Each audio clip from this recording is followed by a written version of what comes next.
sa masasayang awit. Awitin po natin ang Feel My Way with Love kasabay ang kasunod ang Sweet By and By.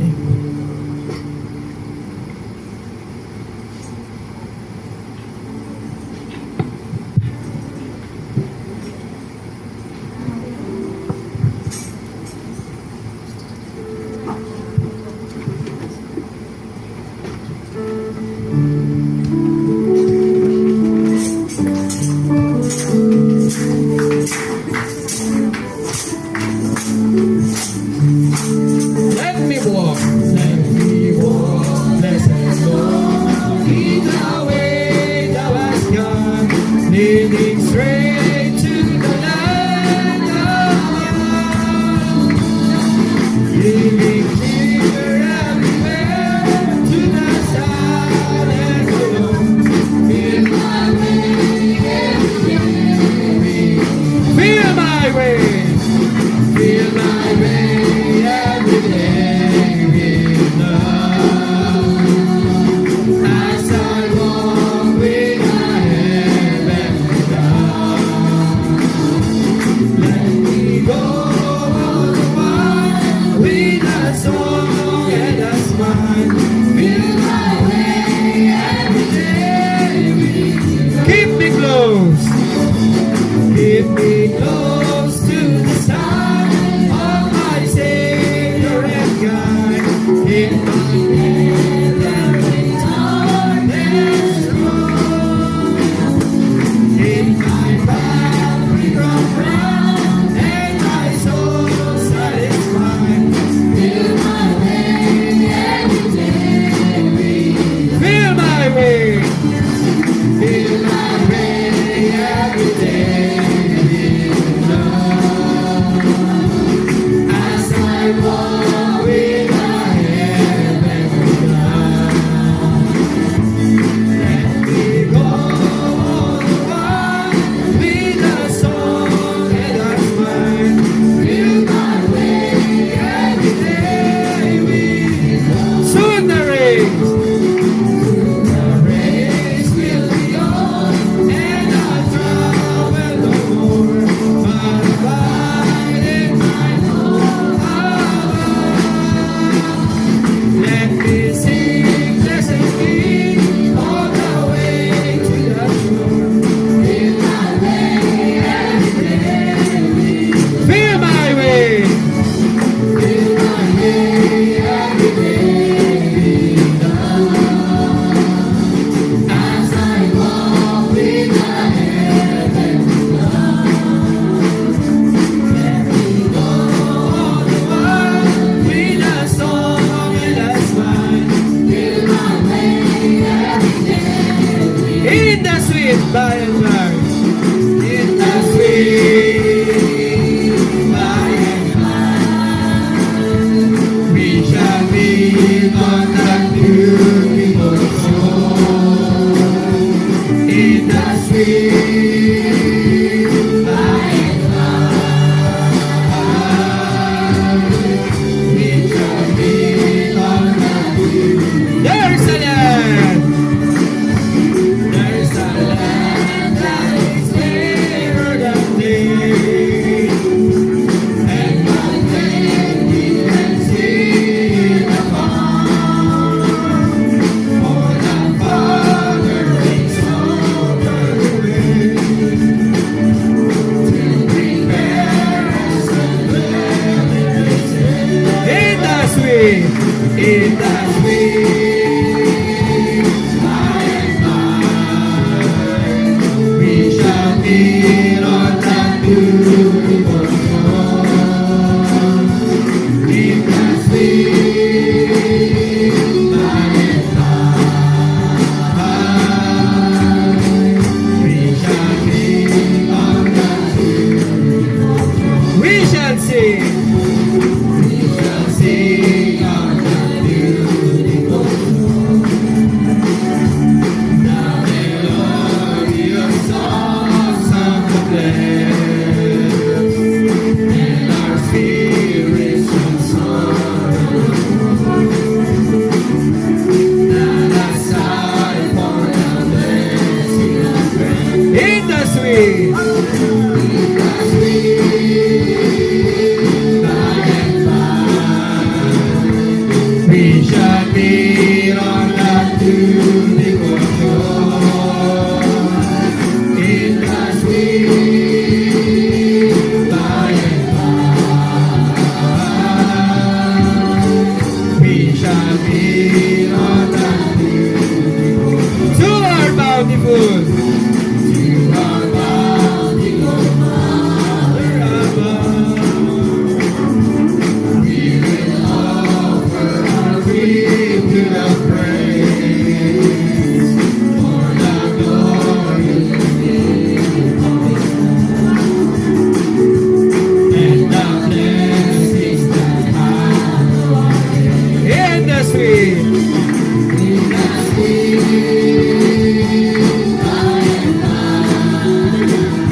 feet on that beautiful shore.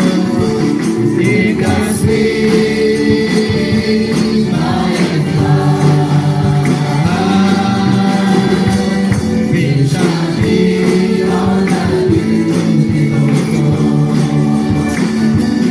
In the sweet by and by,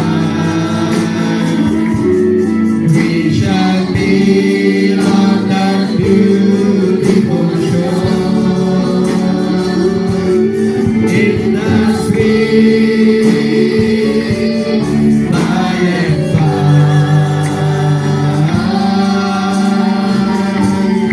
we shall meet on that beautiful shore. Praise the Lord! Amen! Pagpapakan natin, Panginoon. Abitin ba natin ang goodness of God?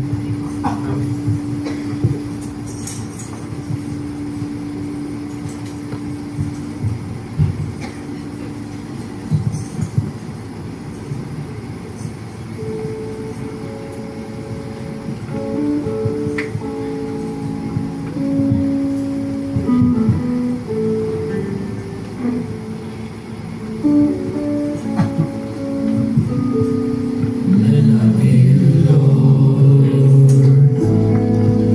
for your mercy never fails me. All my days I've been held in your hands. From the moment I wake up until I lay my head, oh, I will sing of the goodness of God.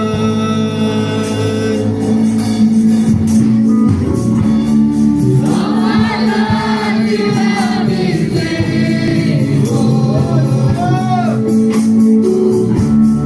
All my life you have been so, so good. With every breath that I am able, oh, I will sing of the goodness of God. Break it. You are Lord. You have led me through the fire, in darkness time. You are close like no other. I know you as a father. I know you as a friend. And I have lived in the goodness of God. All my life you have been faithful.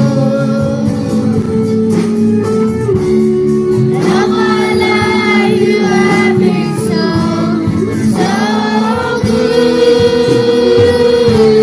In every breath that I am able, oh, I will sing of the goodness of God.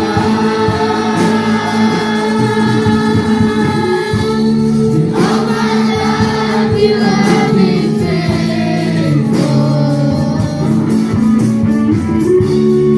All my life you have been so, so good. In every breath that I am able, oh, I will sing of the goodness of God. Your goodness is running after me. Your goodness is running after me. When my life lays down, I surrender now. I give you everything. Your goodness is running after me. Your goodness is running running after, it's running after me. Your goodness is running after, it's running after me. And my life laid out, I surrender now. I give you everything. Your goodness is running after, it's running after me.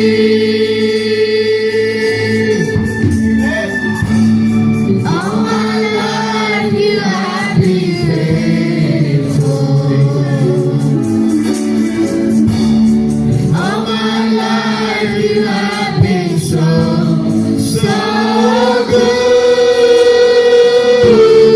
Every breath that I am able, oh, I will sing of the goodness of God. All my life you have been faithful. All my life you have been so, so good. In every breath that I am able, oh, I will sing of the goodness of God. Amen. Hallelujah. Tayo po ay sumandaling manalangin. Hallelujah. Purihin ang Panginoon. Hallelujah. Hallelujah.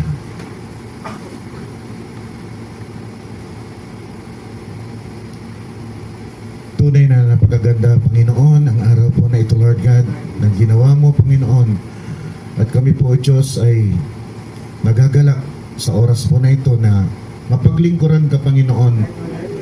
Salamat at dinala mo ang aming mga yapak sa lugar po na ito upang masamba ka sa Espiritu at katotohanan. Maraming bagay na pwede kaming gawin sa umagang ito, Lord God. Pagbigyan. Ngunit salamat sa pag-iingat mo sa aming mga kaluluwa. Dinala mo kami sa lugar na ito, Lord God.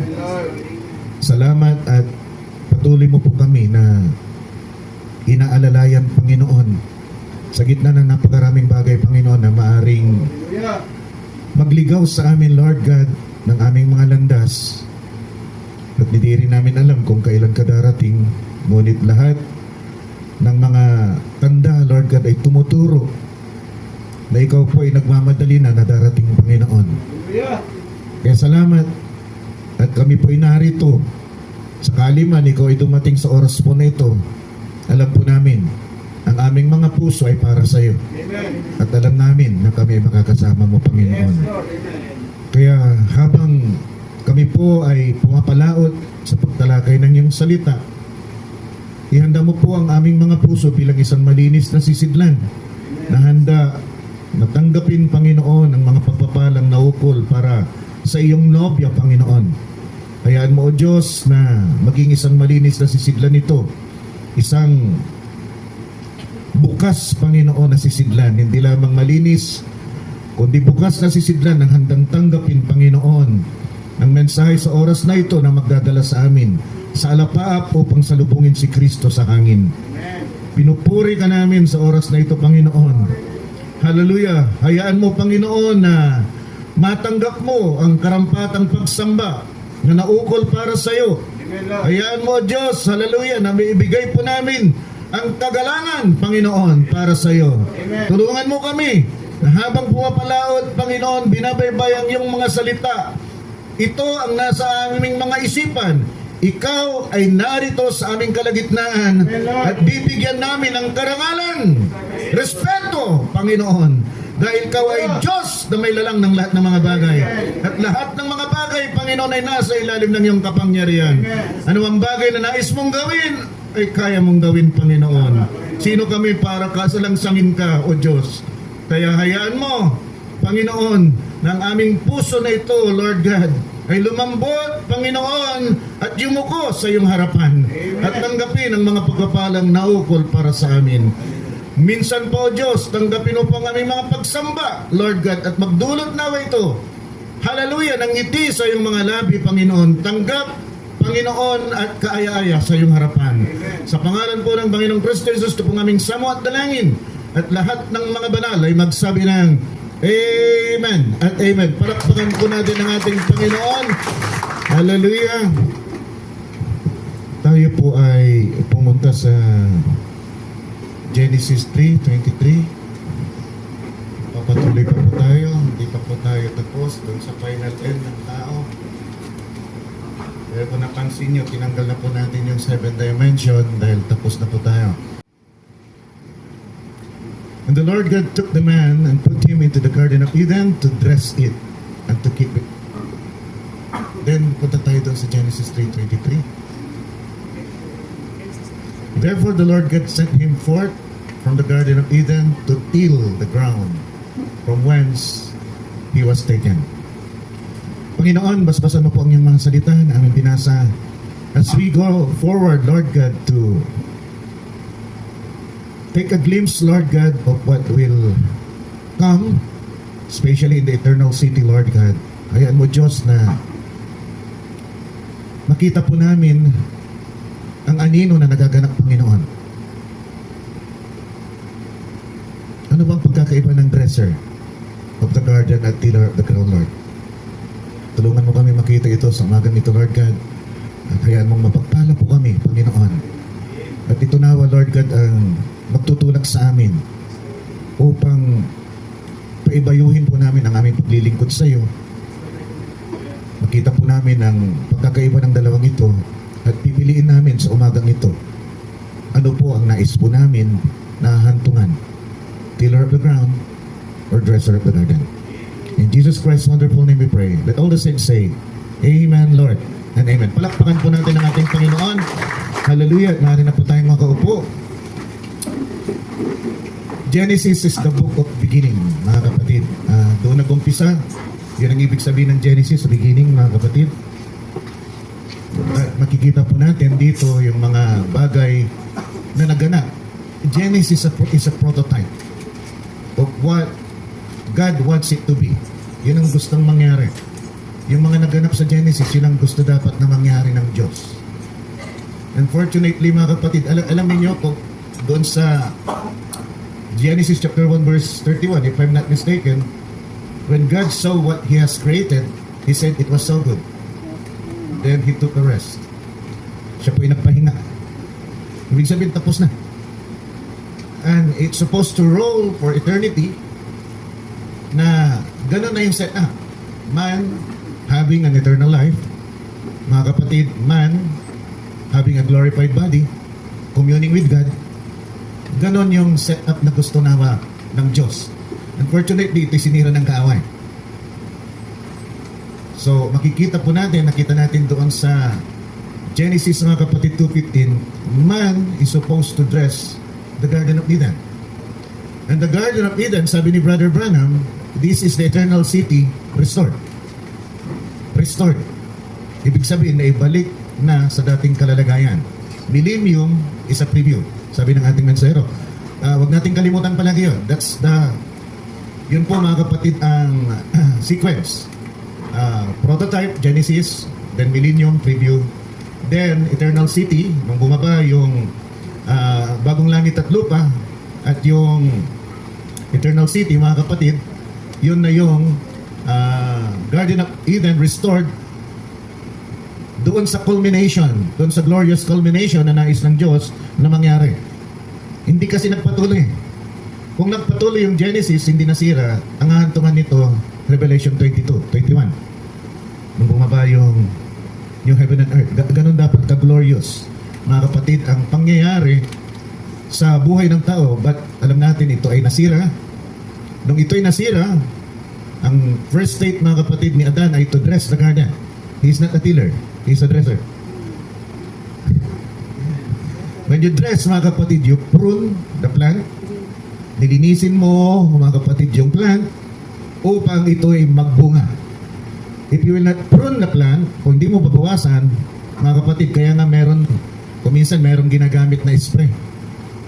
Yung clear out, mga kapatid, ako gumagamit ako noon eh. Pag gusto kong patayin yung mga yung mga baging na ang kukulit. dati, hanggang dito sa harap ng ating church, di ba? Binadiscover ko, may clear out. Yung clear out, pag in-spray mo, nandito si Brother Danny. Pag in-spray mo yung Brother Danny, doon sa dahon pag in-spray mo sa dahon, hintay mo isang linggo, tuyo lahat. Tuyo, as in tuyo, patay. At yun ay ginagamit din nila mga kapatid para mabawasan yung foliage. Kasi pag marami yung foliage, dahon ng isang fruit tree, mga kapatid, yung nutrients na pupunta doon sa dahon. So yung bunga maapektuhan. Kaya ginagawa ng mga farmers, binabawasan nila. So clinic out nila, binabawasan nila ng dahon para maganda yung bunga, mga kapatid. It's like pruning, but it's taking out the foliage, yung leaves, mga kapatid. Pag pruning, yung mga branches. So pinuputulan yun, binabawasan yun, mga kapatid, upang ma-distribute ulit yung nutrients doon sa fruit-bearing, mga kapatid, na branches. Nasusundan po natin. So yun ang gawain ng tao dapat doon sa Garden of Eden, mga kapatid. Pero nung nagkasala si Adan at Eva, dahil nakinig sila, mga kapatid, sa kasinungalingan ng kaaway, makikita natin doon sa Genesis 2:15, 3:23, mga kapatid, na itinaboy si Adan. At nung itinaboy si Adan, mga kapatid, ang mag-asawa sa Garden of Eden, sila, mga kapatid, ay naging tiller of the ground. They have to till the ground. Kailangan nilang bungkalin yung lupa na dati hindi binubungkal. Automatically, nagbibigay ito ng bunga. Automatically, nagbibigay, ang halaman ay tumutubo. Automatically, mga kapatid, walang gagawin ng tao kundi kumain lamang. Alagaan nito at wala nang iba pa. Pero nung nasumpa ang tao, nadamay ang buong planeta. So lahat, mga kapatid, na nandito sa mundong ito ngayon ay nasa ilalim ng sumpa. To till the ground is under curse. Doon nag-umpisa nung ang tao, mga kapatid, ay pinalayas at naging tiller of the ground, mga kapatid. Doon siya nag-umpisa na makipagbaka para sa pangangailangan niya sa buhay. Kaya nga sabi ni Brother Branham, pinakamagandang bahagi ng isang Christian life, born again, ay yung huling hininga ng kanyang buhay, then matatapos na yung kanyang pakikipagbaka. At yung pakikipagbaka na yun, mga kapatid, ay may kakibat na pagpapagal. Yun. Mabuti na lang nandyan kayo. So, may pakikipagbaka at pagpapagal, but all these things is under curse. Kaya nga sabi, mga kapatid ng Diyos, in the sweat of your head, sabi doon, kakain ka ng iyong tinapay. Kailangan magpakawis ka dahil di mo kailangan pawisan. Tandaan po natin, yung pawis na yon, mga kapatid, is a symbol of curse and sin. Naalala ninyo nang tinalakay natin, mga kapatid, yung fine linen? Nung tinalakay natin yung fine linen, mga kapatid, ang damit na ni-require sa mga priest at sacerdote, mga kapatid, ay linen. It's not cotton or any other material, mga kapatid. Linen, mga kapatid, dahil pag cotton, mainit, papawisan na. But pag linen ang suot mo, mga kapatid, madulas sa laman, katawan, at presko, kaya hindi ka papawisan. So na-eliminate yung pawis. Kaya tingnan ninyo, mga kapatid, yung mga sa Revelation, mga kapatid, chapter 19, sabi doon, yung bride ay nasusuotan ng fine linen, which is the righteousness of the saints. Nasusundan natin, mga kapatid. Pero balik tayo sa Genesis. So nakita natin, mga kapatid, after the fall, nung nagkasala si Adan at Eva, nag-umpisa ang pawisan ng tao. At yung pawis na yon is a symbol, mga kapatid, of curse. They have to labor, mga kapatid, at kailangan nilang magpagal at kailangan nilang makipagbaka para sila ay mabuhay sa mundong ito, mga kapatid. Look at the sequence. Dresser of the ground. From dresser of the ground, mga kapatid, sila ay naging tiller of the ground. Pero ang perfect, mga kapatid, na condition ng tao is supposedly dresser of the ground. And before, ulitin ko ulit, before the fall, yun ang prototype.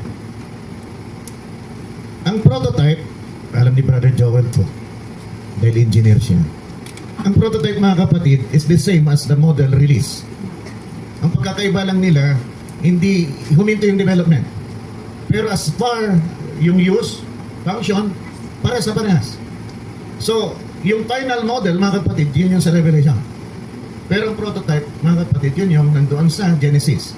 Kaya nasabi ko, kung nagpatuloy lamang ito, hindi na-interrupt ng kasalanan, ang lalabasan nito ay Revelation 21. Verse 1 and 2, mga kapatid. Unfortunately, na-interrupt ng kasalanan, mga kapatid. So, naging tiller of the ground tuloy, yung tao.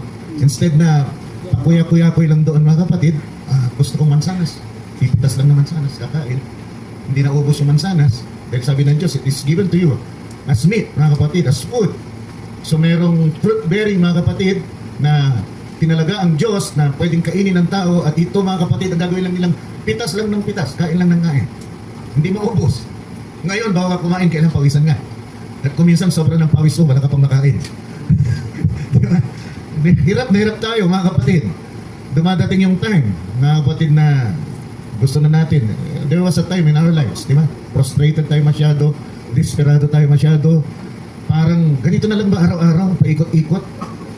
Bawat araw, hanapin mo ang kakainin mo, parang kapos palagi. Lahat tayo dumaan dyan. Si Pastor dumaan ako. Witness si Brother Joe, dumaan ako dyan, mga kapatid.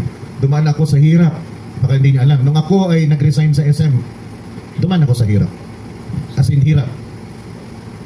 Mabuti siguro kayo, nakakain kayo ng karne at baboy. Baka hindi lang minsan, isang linggo.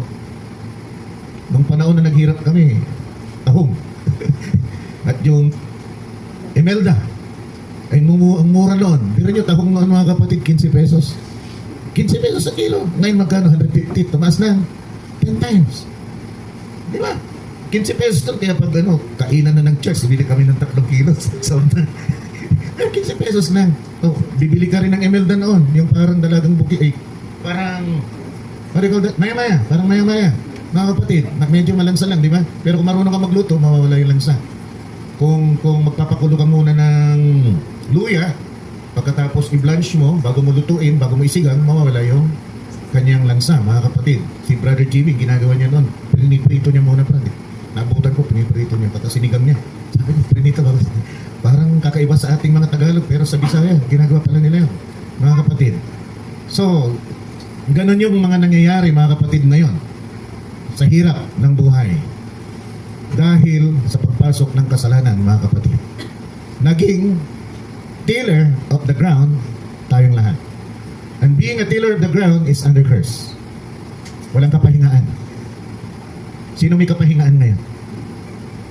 Pag nagpahinga ka ngayon, todas ka. Sabi ko dati kay Pastor Ronnie, Brad, gusto mong pahinga. Brad, huwag ka magpapahinga. Delikado yan. Pag nagpahinga ka talaga, pag nagpahinga ka, as in pahinga, 1 week na pahinga, saan ka kukuha na ikabubuhay mo? Kung kahit isang tukal tayo, mga kapatid, wala na. Kahit mayaman. Ang mayaman, maraming gastusin, maraming bayarin. Kung yung isang linggo na wala siyang kita, malaking bagay mawawala sa kanya, mga kapatid. Kaya, sabi ng Hebrews chapter 4, verse 4, may inihanda na isang panahon ng kapahingaan para sa atin. Supposedly, ma-achieve yan dapat ng Israelita nang sila lumabas, mga kapatid.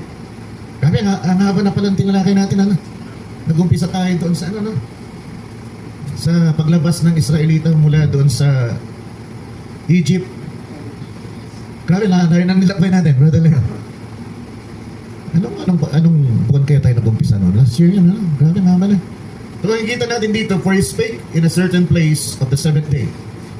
Sa ikapitong araw kasi nagpahinga ang Panginoon. Nasusundan natin. Nung siya nagpahinga, dapat kompleto na yung creation, nagpahinga na ang Panginoon, then everything is supposed to roll in eternity. Pero, na-interrupt. So, may inilaan ulit ang Diyos na isang kapahingaan. Isang araw, na pag nakapasok ka doon sa araw na yun, tunay na magpapahinga ka na. Hihinto ka sa pakikipagbaka. Kaya yung works sa panahon na ito, pakikipagbaka natin is a symbol of curse. Nasa ilalim tayo ng sumpa. Dahil kung wala tayo sa ilalim ng sumpa, hindi na dapat tayo kikilos. Pero sabi dito, kaya nga, when you're under curse, you're restless. Wala kang kapahingaan. For He spake in a certain place of the 7th day on this wise, and God did rest the 7th day from all His works. And in this place again, if they shall enter into my rest, seeing therefore it remaineth that some must enter therein, and they to whom it was first preached entered not. To whom it was first preached, to the Israelites, na lumabas mula doon sa Egypto, mga kapatid.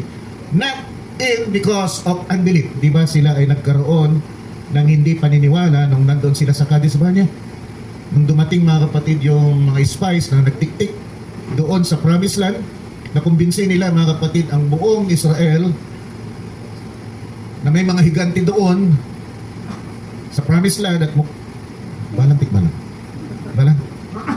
Balang.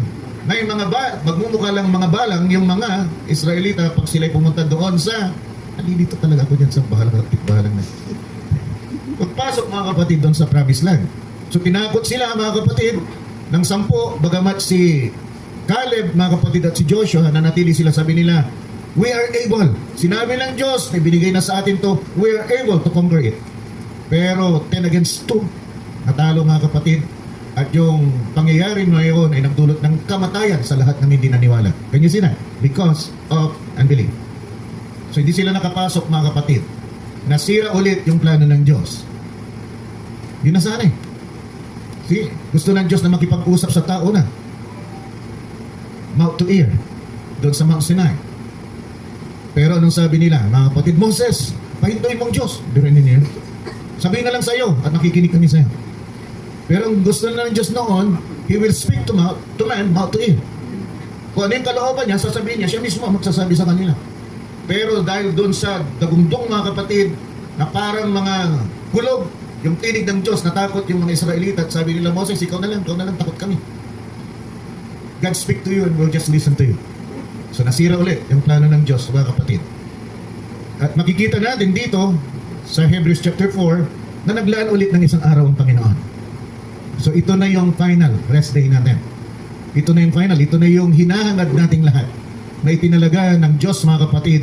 At alam natin, ito yung sa milenyo mga kapatid. Tayo magpapahinga dyan, bagamat bago tayo makapagpahinga, mayroon munang labanan. At after mga kapatid ng labanan na yon, makikita natin na may establish mga kapatid yung Millennial Temple, and after 1,000 years ay papasok na tayo mga kapatid doon sa White Throne Judgment. At after White Throne Judgment mga kapatid, dahil pakakawalan muna si Satanas doon, kaya magkakaroon ng Battle of Gog and Magog, di ba? At pagkatapos doon ay yung White Throne Judgment mga kapatid, pagkatapos ng White Throne Judgment, madidissolve na ang time and it will roll to eternity, back to eternity. Kaya nakita natin noong nakaraan mga kapatid na parang coffer dam na inilagay sa stream mga kapatid, yung coffer dam na yon, at tuloy-tuloy ang pagdaloy ng tubig mga kapatid, pero doon sa loob ng coffer dam mga kapatid, hindi gumagalaw ang tubig doon. So it's time. Ito yung millennium, ito yung final chapter ng time mga kapatid. We started from eternity. Tayo mga kapatid ay attributes, tayo mga katangian ng Diyos. And we were, sabi ng Ephesians chapter 1 verse 4, we were chosen before the foundation of the world. For God to do that, we must be on His mind, in His mind. Dapat nandun tayo sa kanyang isipan mga kapatid, kasi walang ibang platform na gagawin ng Diyos ang bagay na ito kundi doon sa kanyang isipan mga kapatid. There's nothing created yet. So sa kanya ilalatag yon. Mailalatag lamang ng Diyos yung choose sa atin, pagpili sa atin doon sa kanyang isipan. Kaya nga sabi ni Brother Branham, we are God's attributes. Tayo ay mga katangian ng Diyos at tayo nasa isip ng Diyos bago pa man tinatag ng sanlibutan. If we are in God before the foundation of the world, then we are first in eternity. We are eternal people, mga kapatid. Kaya lang, in the fullness of time, sinubok tayo ng Diyos tulad ni Adan, we were expressed to experience time element, mga kapatid. Dito sa time, in-express tayo dito para subukin, hindi para tuksuin. Walang tinusukso ang Diyos, sinusubok lang niya mga kapatid. At ang pagsubok na ginagawa ng Diyos sa atin mga kapatid ay hanggang doon sa kaya lang natin. Napakabuti ng ating Panginoon. Alam niyo yung nagsasabi lamang na hindi niya kaya yung magsubok na ginagawa ng Diyos ay yung lahi ni Cain. Di ba sabi ni Cain, hindi ko makakayanan ito ang binigay mo sa akin na pagsubok. Di ba? Kaya huwag kayong reklamador. Ulitin ko, lalo na yung mga babae, huwag kayong reklamador. Dahil ang reklamador ay parang nasa lahi ni Cain. At pag ikaw ay nasa lahi ni Cain, alam mo na kung saan ka pupunta. Yan. Tawa na tawa yung mga kalalakihan. Ay, salaw na. Karinig ako. Ang sarap ng mga ngiti ni Brother Leo at ni Brother Calasister. Hindi mo nakikita sila sa... Ay, kikita mo rin. Kaya ito ko nilagay para makita ninyo yung mga reaction. Purihin ng Panginoon. So, during that time, mga kapatid, since it's a preview, meron din bang tiller of the ground yan? At meron din bang dresser? But first of all, during our time, dito, habang sinusubok tayo, Are we the dresser or are we being dressed? Diba? Habang tayo nandito, ang dresser, mga kapatid, John chapter 15, sabi ni Kristo, I am the vine, sabi niya, and my Father is the husbandman. Yun yung hinahanap ng word doon. Sister Pen, husbandman. So yung husbandman, mga kapatid, siya yung nagpuprune. Yung Father. And we know, mga kapatid, na doon sa Matthew chapter 3 verse 16, the Spirit came from God. Diba? Hindi ito, it is the Spirit of God, sabi doon mga kapatid, that came down to the Lamb of God, mga kapatid. Kaya hindi tayo makakakita doon ng tatlo, mga kapatid, bagamat may boses, may dog, at may Lamb of God, mga kapatid, hindi tayo makakakita doon ng tatlong Diyos, mga kapatid. Dahil yung bumaba ay Espiritu rin ng Diyos. So kung yung bumaba ay Espiritu rin ng Diyos, at ang Ama ay ang husbandman, alam natin, ang nagpo-prone sa atin, ay ang Holy Spirit. Ang nagpo-prone sa atin ngayon para matanggal yung mga magagaspang na bagay natin at tayo magbunga, bunga ng Espiritu. Nakukuha ba natin? Para tayo magbunga, kailangan natin yung dresser, and the dresser is the Holy Spirit. Well, yet still living here on earth. May dresser. At ang dresser ay Holy Spirit, dinedress tayo, tinatanggal yung magagaspang na bagay natin. Dahil kung hindi tatanggalin yon, hindi tayo mamumunga. There will be no fruits of the Spirit, mga kapatid. And the fruits of the Spirit will tell you that you are God's. Na ikaw ay sa Diyos, mga kapatid. Why? You cannot express that without the Spirit writing it into your heart. Kung hindi susulat yan, mga kapatid, sa puso mo, hindi mo yan ma-express. Hindi mo yan mailalakad, hindi mo yan magagawa. And it will not limit there. Lahat ng kalooban ng Diyos habang nandito tayo, sinusulat sa ating mga puso. What will make us? It will make us the true sons of God, having the nature of God. Kaya kapag dating, mga kapatid, doon sa eternity, pagdating sa millennium, we will become the dresser of the garden of God. Not the tiller. Not the tiller. Never the tiller, mga kapatid. Tandaan po natin, mga kapatid, the dresser is inside the Garden of Eden. Dahil lamang, mga kapatid, sa kasalanan, kaya siya ay inilabas, mga kapatid. Mula doon sa loob, nilabas siya, mga kapatid, sa labas. At nung siya inilabas, mga kapatid, it became the picture of a cursed man. A sinner, makasalanan, wala sa kalooban ng Diyos. So doon sa millennium, baka matatapos tayo agad. Doon sa millennium, mga kapatid, makikita din natin, if it is a preview of the eternal kingdom, then makikita din natin yung bagay na ito. Because it's a preview. See, it's a preview. So, kung preview ito, mga kapatid, meron din bang tiller of the ground? Meron din bang dresser of the ground? A dresser of the garden? Hallelujah! Alam natin, mga kapatid, sabi ng mensahero, before the millennium, this earth will be burned. Lahat ng bagay ay susunugin, mga kapatid, so it will become desolate. Ano wala? Tidak. Wala naman kita kung ano yung marito makita. Ang mga bagay, mga kapatid, that will exist on this earth bago mag-millennium. Somebody likes to till the ground. Hallelujah! Kailangan may magtitil ng ground dahil sabi, mga kapatid, ng ating mensahero, mga kapatid, a group of Gentiles will be raised up in the millennium. So, ang tanong, nasa loob ba sila ng millennial reign o nasa labas sila ng millennial reign? The millennial temple is not enclosed. Yun ang pagkakaiba. Wala tayong mababasa sa Bible man o sa mensahe na enclosed yung millennial temple. Pero meron pa rin loob yung templo. Diba? Meron pa rin yung templo. Pag pumasok ka dahil sa loob ng templo, nasa loob ka ng templo. Wala ka sa labas. At yung mga nasa labas ng templo, hindi makakapasok doon sa loob ng templo.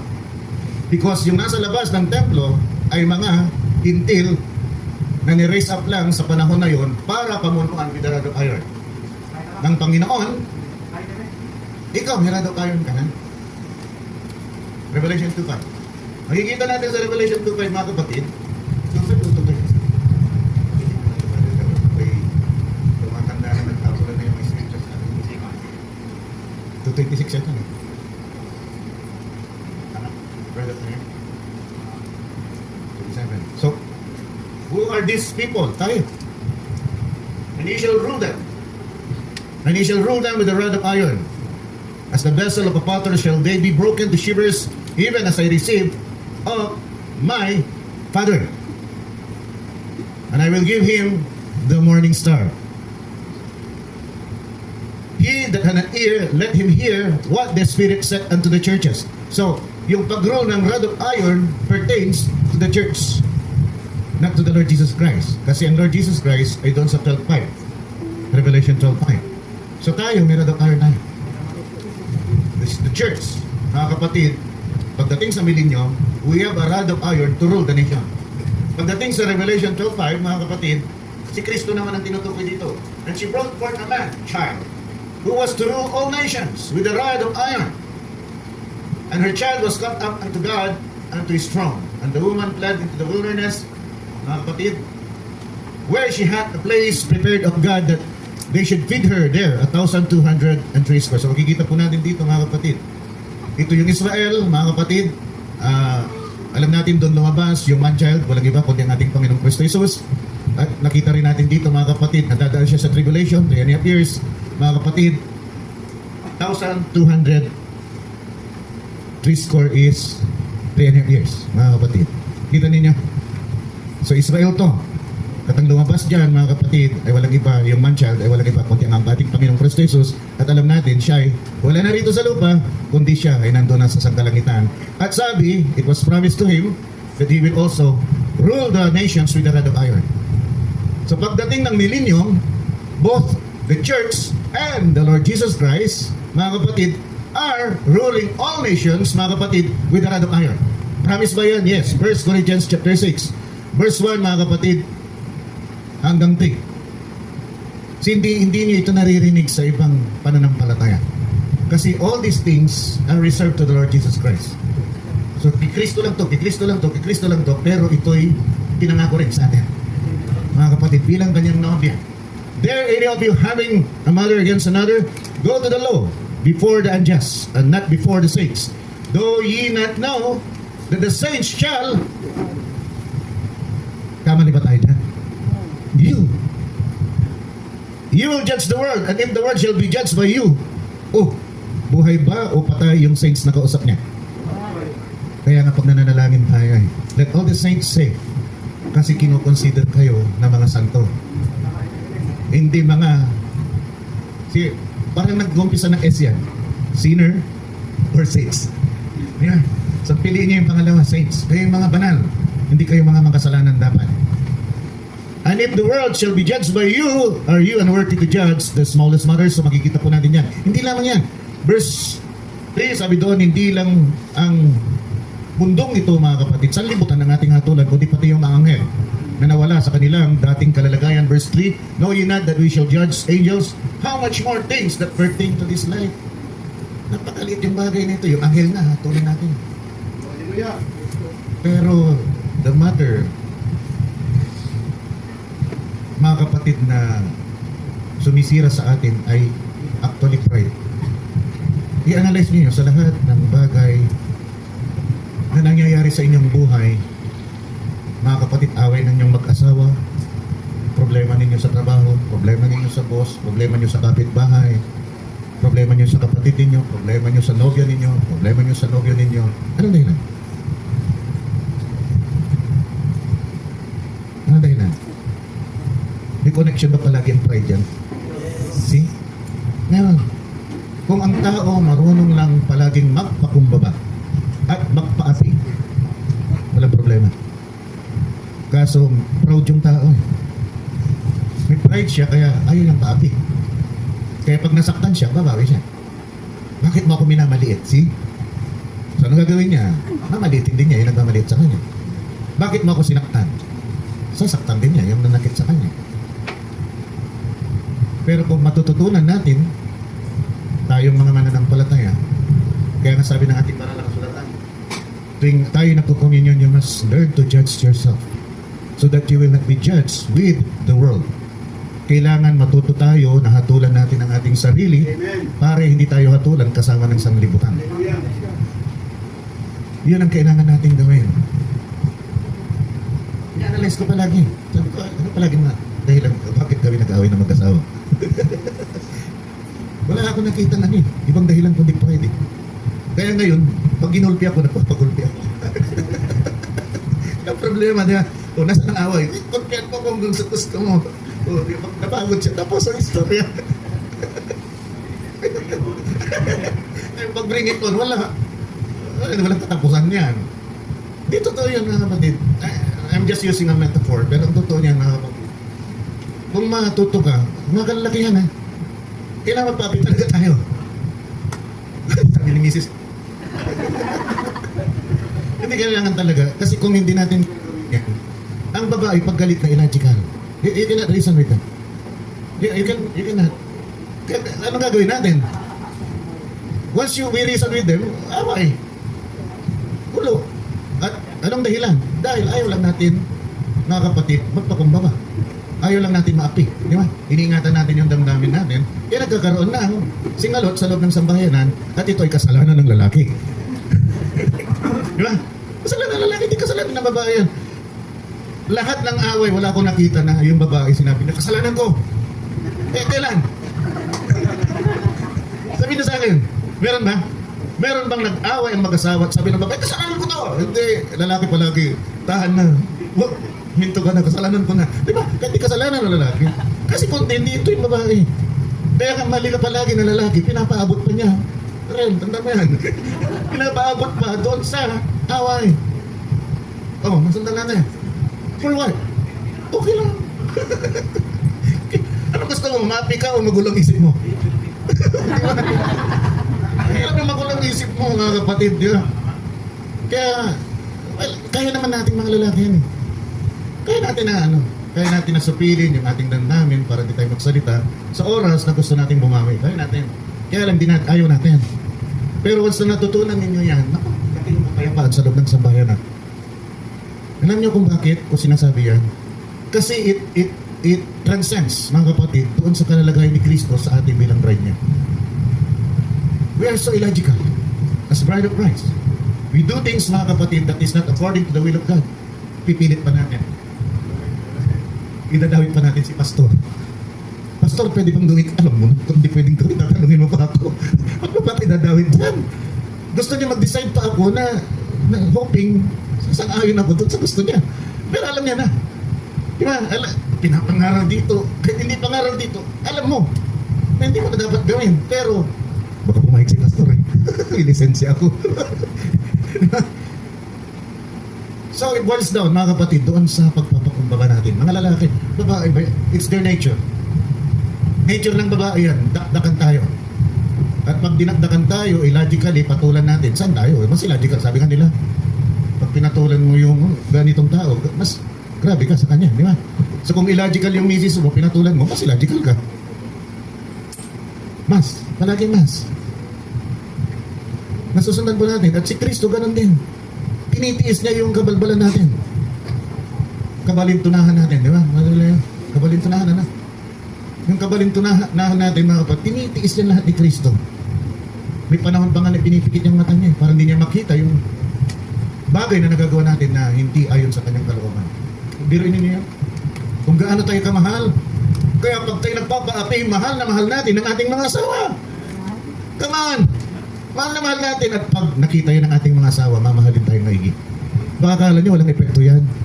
Oo. Pag natutulog ka sa gabi, magtulog-tulugan ka. Pag inaway mo ang iyong misis, pag gising mo ng umaga, may masakit sa katawan mo. Pero pag pinagbigyan mo, mararamdaman mo pag malamig, kinukumutan ka. Pinapawisan, pinupulbusan ka. Hindi nyo na alam yan. Ako kuminsan nagtutulog-tulugan ako. Pero pag may bagay akong nagawang mabuti sa kanya, pinapawisan si kanali. Pupulbusan ako. Kunwari, tulog ako, wala ko na. Oh, kita ninyo? Tama ba? Gagawin ninyo, di ba mga kababayan? Gagawin ninyo yan. Takbo natin sa spiritual. Anong gagawin ni Kristo sa atin? Kita ninyo? Mahal na mahal tayo ng ating Panginoon. Kaya nasabi doon, mga kapatid, sa aklat ng Timoteo, kahit hindi tayo nagiging tapat, mananatili siyang tapat. Philippians chapter 1 verse 6 mga kapatid, sabi ito, yung inumpisahan niyang gawa sa atin, tatapusin niya hanggang sa kanyang pagdating. Amen. Hallelujah. How beautiful is that? Di ba? Pag minumpisahan na sa atin, hindi pwedeng hindi niya tatapusin. Kaya ang kininin niya yan, kung may bagay na inumpisahan ng Panginoon mo, marami pa akong kabalbalan na nagagawa, kapalpakan. Pero alam ko may naumpisahan na ang Panginoon sa akin. So obligado ang Panginoon tapusin ito. Huwag ka lang bumitaw. There are times makakagawa ka rin ng mga bagay laban sa kalooban ng Diyos because you are still in the process. Growing ka pa. Kung hindi ka na mag-grow, pandak ka. Hindi ka urot at sinabi ko. Exact yung pagtayo niyo kasi. Hindi ka. Hindi ka natatangkad. Paano mo maabot yung kapunuhan? Di ba? Ng sakdal na tao. Pangangatawan ng isang sakdal na tao. So kailangan magpatuloy ka, panghawakan mo yung bagay na ginagawa ni Kristo sa'yo. Hindi mo man makayanan, mga kapatid, sabihin mo palagi sa Kanya, hilingin mo. Kailangan kang humiling. Hindi pwedeng hindi mo hihilingin to. Yung paghiling pa nga lang, dalawang kategory pa yan mga kapatid. Ang isa ay hinihiling mo na wala sa puso. At yung isa ay hinihiling mo dahil gusto mo mangyari sa'yo. So ang gawin mo, yung gusto mo na mangyari sa'yo, yun dapat ang damdamin mo. And if you don't know, mga kapatid, kaya natin tinatalakay ito. Tinatalakay natin ang hangganan na huling hangganan, tuman ng isang tao, para at least man lang ma-realize natin kung anong gagawin natin sa ating buhay. All these things are temporary. Temporary lang dito. Time will come, sabi ng banal na kasulatan. Mga kapatid, sa aklat ng Pedro ay gugunawin ito. So, saan mo nilagay ang kapag-asahan mo? Sa bagay na gugunawin lamang ng Diyos? Ang pagtuunan mo ng pansin, mga kapatid, ay yung inihanda niya sa'yo. Amen. Na walang hanggan na kalalagayan at napakadakila. Kaya nga sabi ni Pablo, kung alam lang ninyo, kung makikita lamang ninyo yung mahahayag na kalwalatian sa inyo, sasabihin ninyo yung mga bagay na nangyayari sa inyo. Doon, pagbubog ng misis ninyo, okay lang yan. Di sapat yan. Sasabihin mo, bugbugin mo pa ako. Di sapat, sabi ni Pablo. Kasi biro niyo yung aapakan lamang ng paa ninyo, ginto na. And you will live in a transparent gold city. Sinasabi ko ito mga kapatid, actually it's just a metaphor. Para makita, ma-appreciate nyo na lang as humans. Para ma-appreciate lang natin as humans. Kung ano yung bagay na mamanahin natin. Pero actually, tulad ng sinabi ko sa inyo, our union with the Lord Jesus Christ is not physical. It's not actually physical. Kung naalala ninyo yung sinabi ko tungkol sa pintura, ano?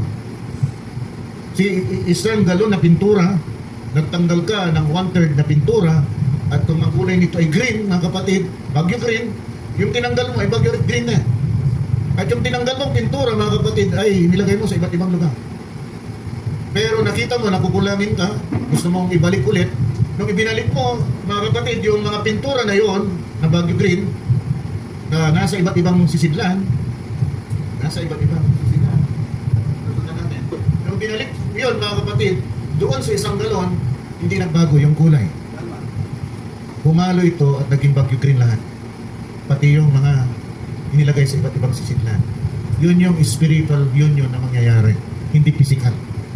Baka ini-imagine nyo, pagdating ko doon, uupo ako sa napakahaba na mesa, kakain kami doon at pagkabayan kami ng aking kapatid. These are just metaphor.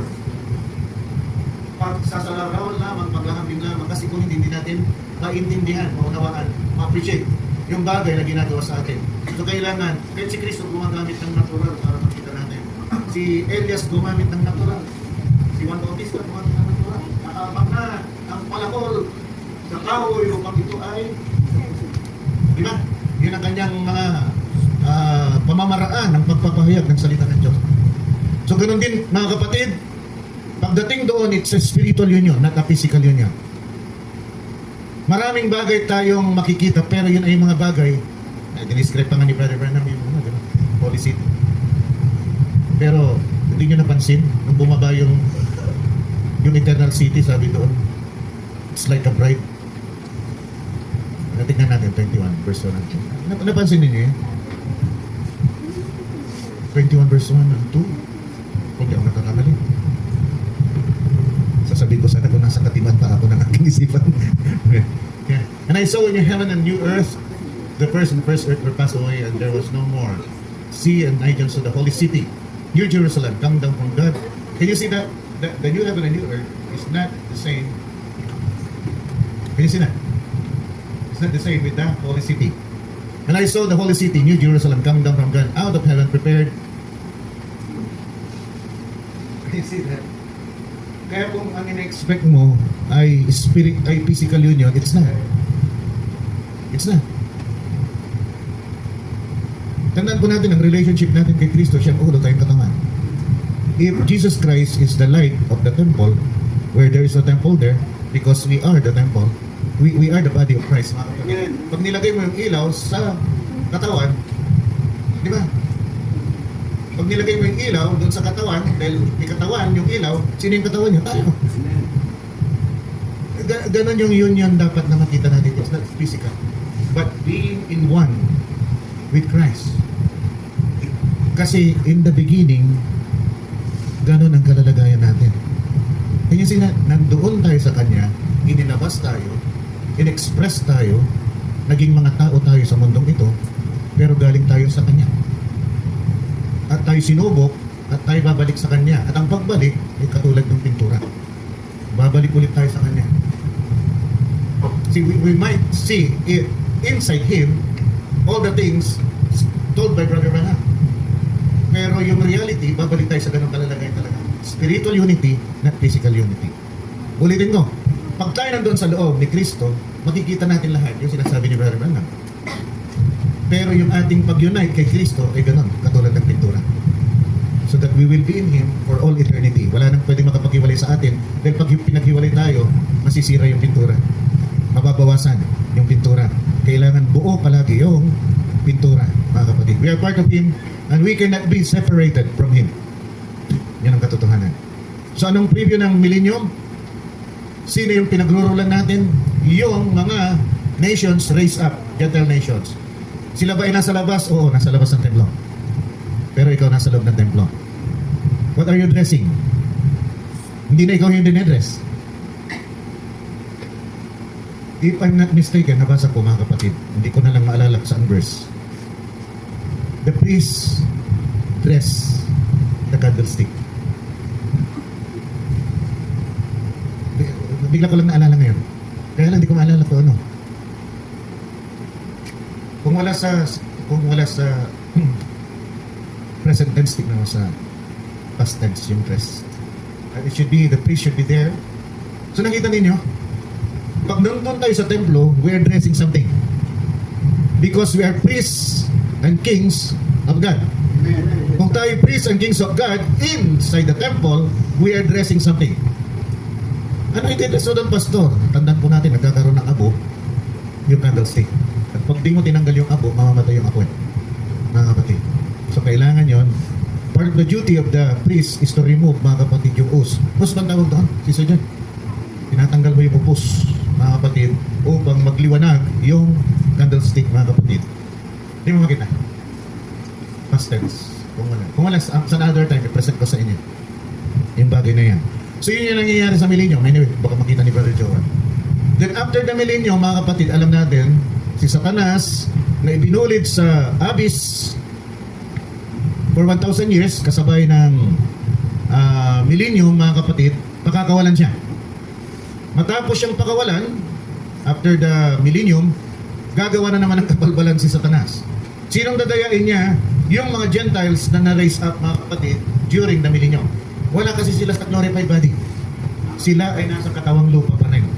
Pinahintulutan lang sila ng Diyos na mabuhay ng 1,000 taon o less than. Pero not less than 100.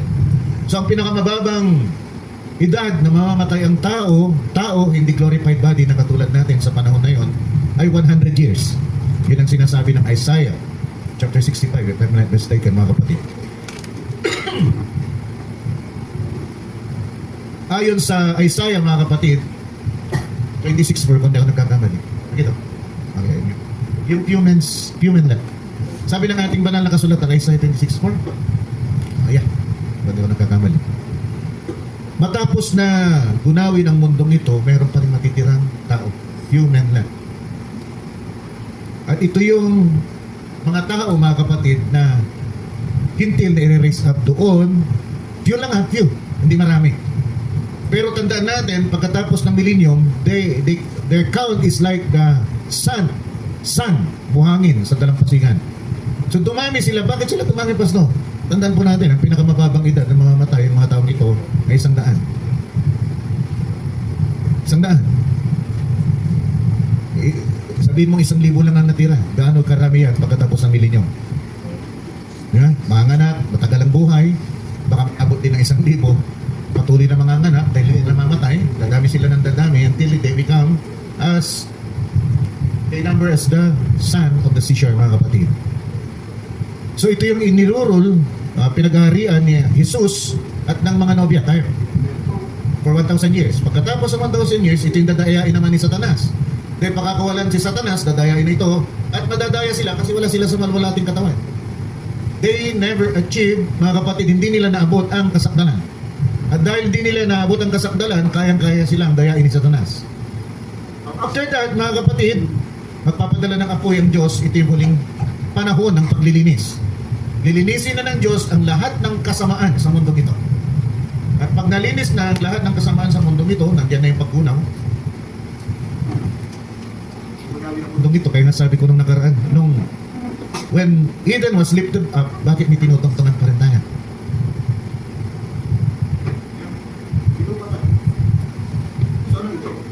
Sabi ng 1 Peter chapter 3 verse 7, bugunawin ito. Pag bugunawin ito, ibababa. At pag ibababa, will this be restored? I believe so. Kung paano yung tao ay mamamatay, malulusaw ang kanyang katawan, pero if he is redeemed, babangunin ulit yung kanyang katawan. Mabubuo ulit, mga kapatid. But para mabuo ito, palaging may iniwan na frame. At yung frame na yun ay yung kanyang skeleton. Physically speaking. Yun ang dahilan bakit hindi tinurog yung buto ni Kristo. To symbolize na sino man ang sumampalataya kay Kristo ay pwedeng mabuo. Okay. Pero pagdating ng rapture, ang spiritual frame naman natin ay Japan. Kung tayo patay, mga kapatid, at ang ating katawan ay nalusaw na, nasunog, mga kapatid, wala namang bagay, wala namang makita. But because, mga kapatid, of our chokening, acting, mga kapatid, like a super magnet, electromagnet, lahat ng dadaanan niya na elect, mga kapatid, babangon ulit yan, mabubuulit yung kanilang katawan, at yung kanilang katawan, mga kapatid, ay babalot doon sa chokening. Like a spiritual magnet, mga kapatid. Nakakita natin yan. Mga kapatid, naunawan ba natin yan? So pag nabuo yun, yung katawan na yun, permanent na. Permanent na, hindi na mababago yan. Magpakailan-kailan man, dala mo na yan. Mapunta ka man sa millennium, which is a temporal time again, hindi mababago yung kalikasan mo na ikaw ay immortal na.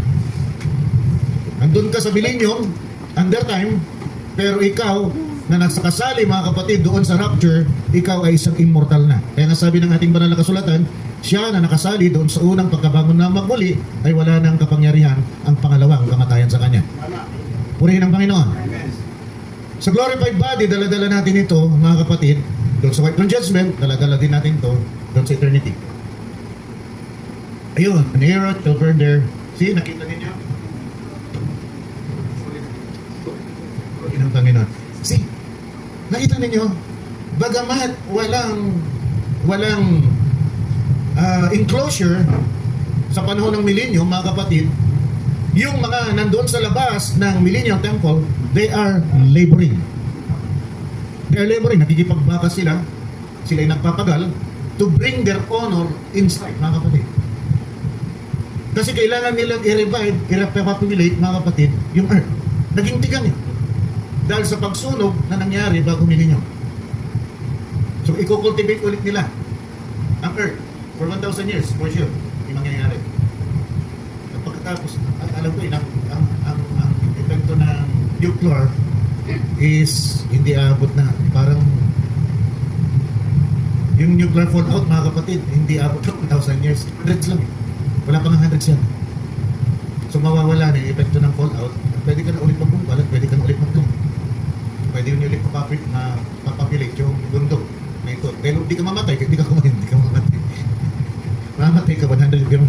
Bago ka mamatay, kailang mag-100 years ng gutom. Hirap na. Grabe parusa naman ito, Panginoon. 100 taon na akong gutom, wala pa rin Pagkatapos ng mga kapatid, na nire-repopulate yung mundo during the millennium, ang Panginoong Kristo Jesus at tayo, adjust natin yung mga nagre-repopulate at nagtitil ng ground sa mundo ito. Nandun lang tayo sa loob. Nasusundan po natin mga kapatid. Ang ginagawa naman natin, we are dressing like that. Please yung nag-dress. Pakita natin. And Aaron shall burn, therefore, sweet incense every morning when he dresseth the lamps. He shall burn incense upon it. Doon lang, hinto na lang ako doon.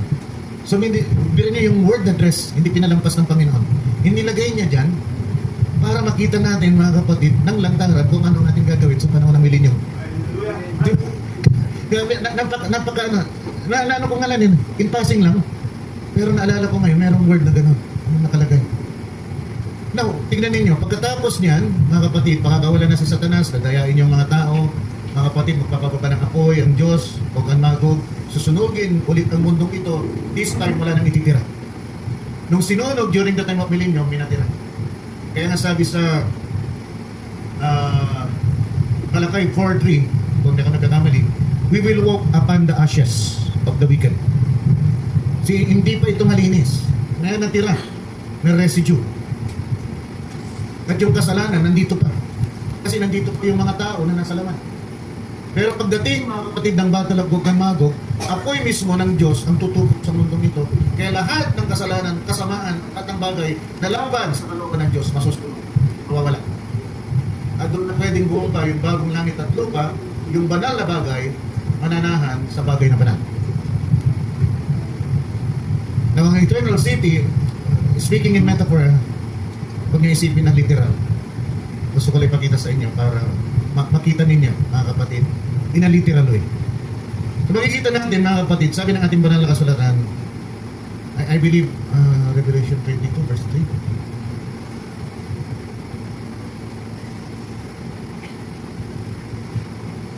See? Can you see that? Before millennium, before new earth and heaven, there's a curse. But here, there's no curse. Can you see that? Those who are inside the holy city, there's no curse. Nasasalan po natin, mga kapatid. Doon sa labas, meron doon nakatira din. Outside the eternal city, nations will walk in the light of the eternal city, mga kapatid. And who's the light? Light is the, kanta natin. In that city where the light is the love. Baliktad, love is the light. Yeah, so makikita natin, mga kapatid, na yung nations nandun sila sa, makitingnan na rin yung nations sila. Pero yung nasa loob, they are no longer under curse. Now, ibalik ulit natin ito sa dress. Sabi ninyo, which is a preview. Pasakali. Kung pasakali yung millennium, anong gagawin din natin dito sa eternal? Kung titignan natin in a human eye. Again, we will dress. Dress ulit tayo. Doon sa eternal city. Pero yun lang doon sa labas, mga kapatid, and the nation of them which are saved shall walk in the light of it. And the kings of the earth do bring their glory. See, they are outside. They are not inside. Can you see that? And if they are bringing their glory, they are laboring. Still laboring eternally. Grabe. Come on, grabe.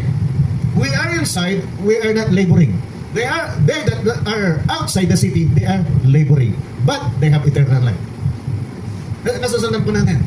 They are not cursed. Because curse was already lifted by the Lord. So, bakit kailangan nandun sila? Unang-una, they failed to become to the requirement of the bride of Christ. Ang requirement ng bride of Christ ay kailangan matanggap mo ang banal na Espiritu Santo. At ang banal na Espiritu Santo, sabi ng John chapter 16 verse 13, He will guide you to all truth and show you things to come. You will not fail if you have the Holy Spirit. You are sealed. Ephesians 4:30, sabi doon, mga kapatid, don't grieve the Holy Spirit whereby you are sealed unto the day of your redemption.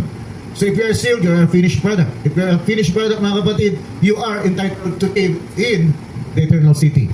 But those who don't have, mga kapatid, the Holy Spirit, mga kapatid, but somehow, like the foolish virgins, somehow, mga kapatid, tinanggap nilang kaligtasan ni Kristo, Dahil sabi mga kapatid na Acts chapter 2 verse 22 mga kapatid, sino man ang tatawag sa pangalan ng Panginoong Kristo Jesus ay maliligtas, hindi pwedeng di sila iligtas. Naligtas sila but not as a bride. At ang kanilang kalalagayan ay tiller of the ground. Nakita niya? Why tiller of the ground? Because they have to bring their glory inside. These are kings of nation, ha? Biruin mo, tayo kings and priests of God. Pero yung naglilingkod sa atin ay kings din mga kapatid ng mga bansa na nandun sa labas. At lahat ng kalwalatian ng kanilang mga kamay ay dadali nila sa loob. So they are outside, mga kapatid, the eternal city. So sa umagang ito, make a decision. Ano bang gusto mo mangyari sa buhay mo? Gusto mo ba na eternally tiller ka ng ground? O gusto mo mga kapatid, nandoon ka sa loob ng syudad at dresser ka ng bagay na naukol sa Diyos? Yan yung bagay mga kapatid na nakalaan sa atin. That is the eternal destination mga kapatid ng true born again Christian. Ito yung paglalakbay ng kaluluwa na nakita natin. Ito yung huling hantungan natin mga kapatid. Ang huling hantungan natin ay ito.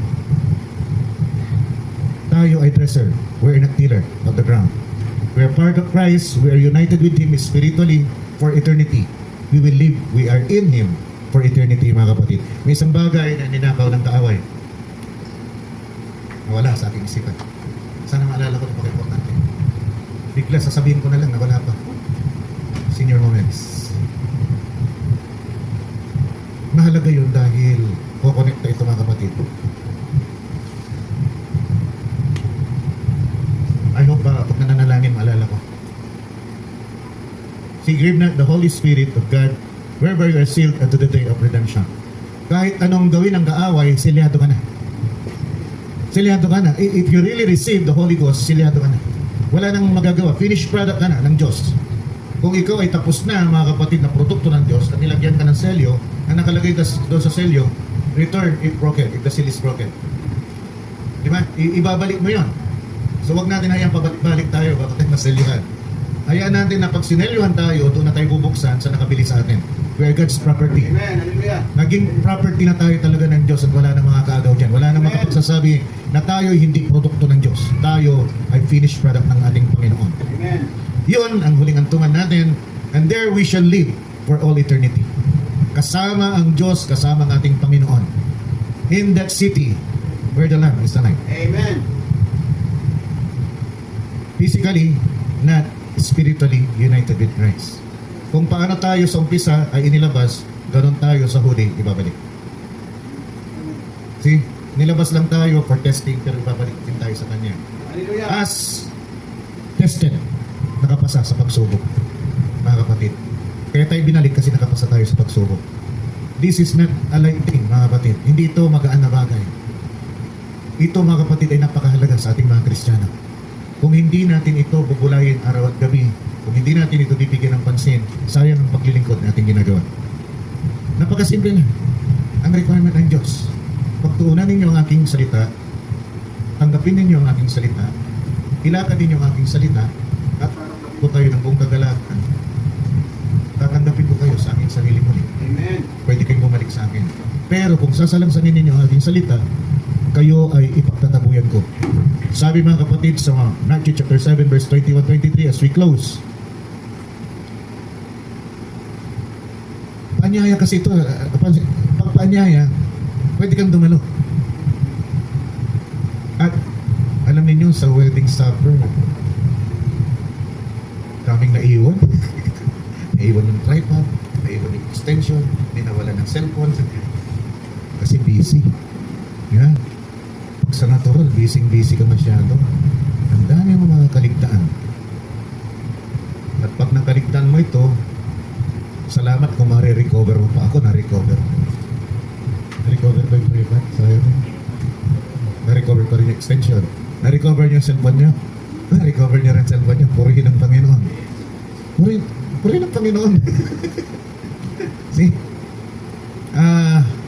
Saan ba si Ruth? Okay lang, i-announce ko na. Okay lang, anak. May nangyaring kasalan nung Friday at yun ay kinasal ang ating kapatid na si Ruth. Best man, Brother Joel, at MCC, Brother Joel, Kung titingnan niyo yung area, sponsor pala. Sponsor. Ninong. Kung titingnan niyo yung area mga kapatid, puno na. Walang available space na. Tama ba? Brother Ramel? Puno na. So, I hope you'll understand mga kapatid. Ang gusto sana ni Rod ay tayo-tayo lang. Pero, yung kasi may-ari ng school nila, mahal na mahal niya si Rod. Nakita niyo naman. Diba? Nakita niyo paano niya yakabin si Rod, hinahalik-halikan. Taba, Brother RJ? Ayaw niya mapalampas yung kasal ni Rod. Eh, pag pumunta yung head, pupunta lahat. So, hindi halos na puno, nag-overflow pa nga. Yung mga, nakita ko, yung mga nakatayo pa. Yung mga usher, taga-ano pa rin yun, St. Clair yun. Mga usher, yung saka yung mga iba doon, mga graduate sa St. Clair pa rin. So, pasensya na kayo mga kapatid. Ako nang humingi ng pasensya sa inyo. Pero meron tayong kakainin ngayon. May extension. Yung sobra yung lechon pa rin. Matitikman pa rin natin yung lechon. Grabe yung lechon, laki no? Pero hindi ko nakita, sa akin, sinabi lang sa akin. Ang laki daw ng lechon mga kapatid. At ang daming... 5 kilos. Ha? 75 25 kilos kilos. na lechon. 75? O 75 kilos, pinagbibigay doon, meron pa rin tayong kakainin. Grabe yan, ang laki, ang dami. So, may kainan pagkatapos. Pasensya na kayo, pahabol na lang. Nagkakainan kayo pagkatapos, so huwag kayong umuwi. Yung mga absent, pasensya sila, wala nila kita. Pero kayo, pinagpala kayo, may kakainin tayo. Kahit pa paano, umabot pa rin yung pagpapala sa atin, mga kapatid. So, yun ang naobserbahan ko doon.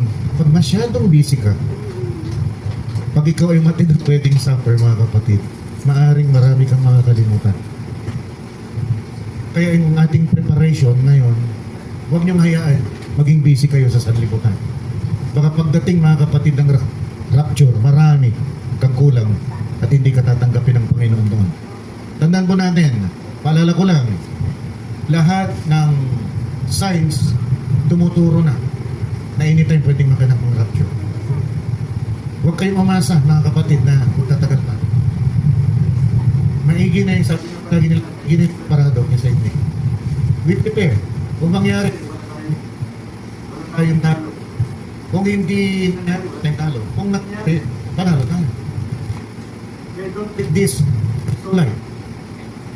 Lagay ninyo sa puso ninyo palagi, magpursige kayo na maganap ninyo ang kalooban ng Diyos mga kapatid. Huwag niyong hayaan na ilayo ng kaaway ang isip ninyo sa ating Panginoon. Palagi ninyong isipin ang numero 1. Nung pinag-pray ako ni Pastor Danny doon mga kapatid, hindi ko in-expect kasi siyang ministering officiating minister mga kapatid. Pero tinawag niya ako, pag-pray din yung couple, si Ruth sa si Ernie. So medyo nabigta ako. Unprepared ako, wala ko alam. Pero kung yung mga tinuturo dito, nasa puso mo, kahit pa paano may masasabi ka. So impromptu tinawag ako, meron pa rin akong nasabi dahil yun yung turo ko sa inyo. Hindi ko itinuro ko kasi hindi ko na alam. Kung ano yung tinuturo ko sa inyo, nasa puso, hindi mawawala yan. Pero yun din yung ating advice sa kanila. Pray sa kanila na gawin ng Panginoon sa kanila. At sana panghawakan ninyo yung kahilingan. Kasi sabi ko nga doon, maraming vows na akong narinig. Maraming vows, magaganda, talagang pag pinakinggan mo, hahangak ka, akala mo ka sa langit. Pero after some time, sabi ko nga, pag nagsama na sa isang bubong, tulad ng sinabi ni Pastor Danny, pag nagsama na isang bubong, magkakaalaman na. At pag nagkaalaman na, since mag-asawa na kayo, wala na. Ano yung sinabi mo kanina? Pag kayong dalawa, ano sinabi mo? Bring it on. Bring it on na. Bring it on. Come on, bring it on. Di ba? Kaya away na. Away patulan na yung mga kapatid. Pagpapatulan na kayo. At hanggang sa mauwi sa bitterness. At pag nauwi sa bitterness, mga kapatid, maraming mag-asawang naghihiwalay dahil lang doon. Pride lang. Pride lang. Hindi lang matanggap ng isa na nilait at yung isa bumawi nilait. At pag kinounsel mo sila, yun lang. Hindi lang nagbigay. Napakaliit na bagay. Pero siyempre, malaking bagay yun. During that time na nag-aaway kayo, malaking bagay yun. Kung pwedeng sampalin mo siya ng ano, di ba?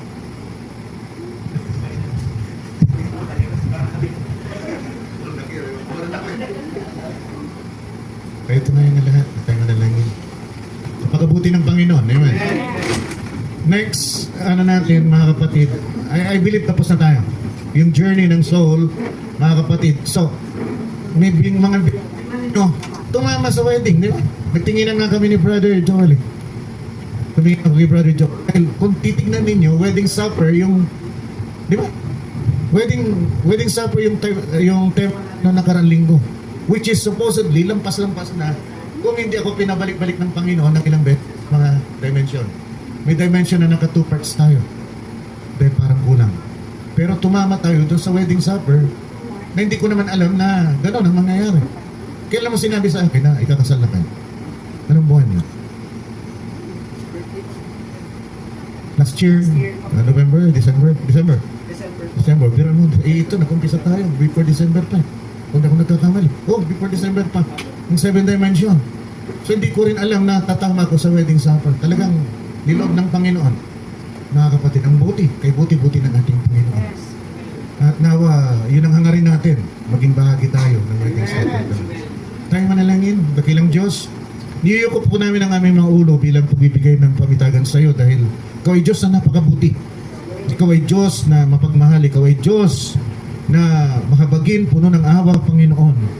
Ngunit ikaw din ay nagsabi that your Spirit, Lord God, will not always struggle with men. Kaya tulungan mo rin kami, Panginoon, bagamat napakahaba ng iyong pagpapasensya, ang iyong pisi, Panginoon, sa kahabagan at awa, Panginoon, at walang hangganan ang iyong habag, ang iyong pagpapatawad, Panginoon. Ngunit nagbigay ka, Panginoon, ng warning bago pa man gunawin ang mundong ito ng tubig. Sabi mo sa Genesis chapter 8 verse 21, Panginoon, na your spirit will not always, pagkatapos ng baha, sabi mo, ang iyong spirito ay hindi palagian makikipagpunyagi sa tao. Kaya tulungan mo kami, Panginoon.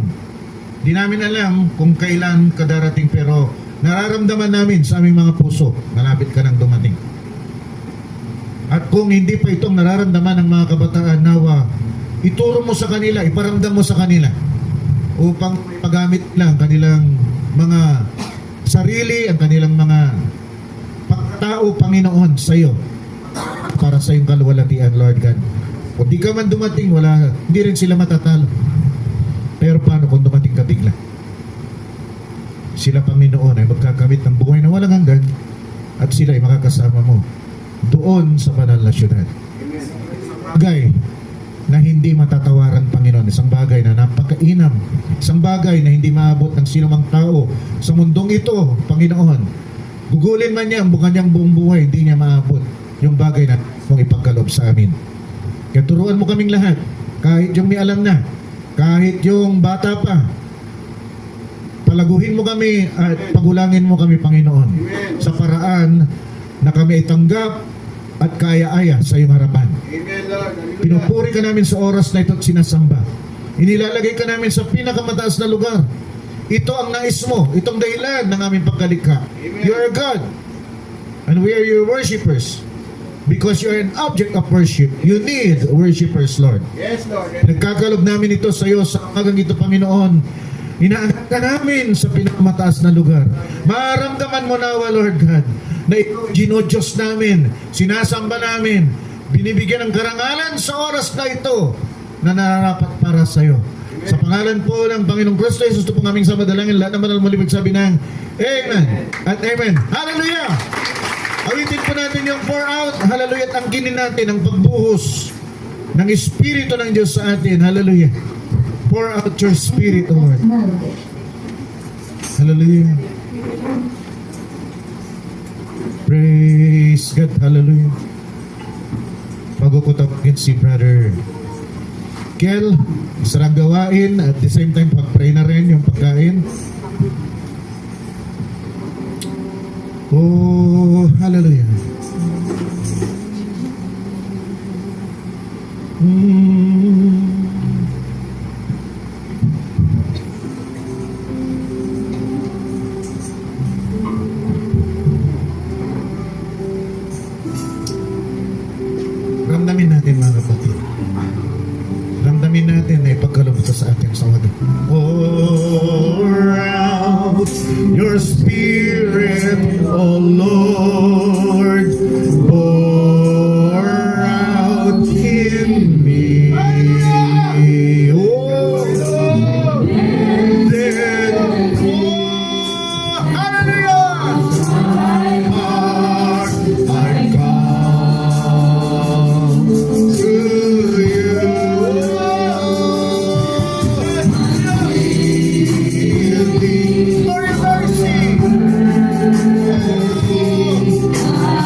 si Madalani, siyang lalaki sa ating ligaw, Madalani, at saka ipupulong na rin yung ating pagkain ng